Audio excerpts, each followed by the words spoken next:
At nakikita namin yung pawis kasi nga, yung Here. sticker nyo na paint. Pawis and luha. Coach, please. Coach! At talagang ready ka, Coach. Ang outfit, it's giving. Yes. I love it. That performance was different. Thank you. Thank you. It's something new for you, Kuya Rog. Oh, actually, sa ilang years ko sa industry, ngayon lang ako talaga may paint sa face. First time na talaga yung buong look matching. Pati si, Yeah, me too. It's actually my first time painting my whole face. Pero ayun, we did our best. Yes, we So did our whatever the judges has to say, I feel like we're really happy. I think we worked hard on this and like lalo na for Rojo na hindi naman familiar sa kanya to. Ako kahit papaano I have a background doing this, but still of course this was a challenge.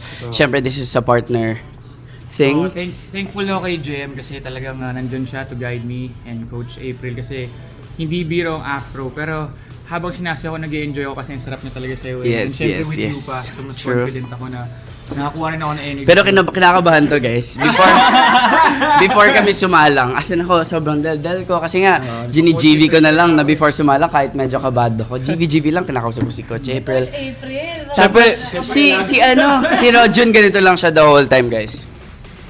Seryoso Oh, siya. binibigyan ko lang. In-internalize. Sabi ko, Rog, okay ka lang.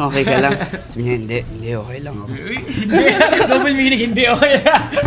Siyempre, Pero ayun. ikaw ba coach? Ano pong outlook niyo sa naging final performance ng dalawa? Siyempre proud ako dun sa dalawa kasi alam kong binigay talaga nila yung best nila dun sa performance. Alam mo yun? Like pinaghirapan talaga nila. May times na like gabi na talaga kami nag-rehearse para lang matapos namin yung piece. So Yes. sobrang proud sa kanila. Alam ko na kahit mahirap yung style, like dancing with shades and with all this paint, no, sobrang hirap. But napagtagumpayan nila lahat yun. Yes. Congratulations, guys. Thank you. So for me siguro, like, maybe we just have to really like, to be present most of the time.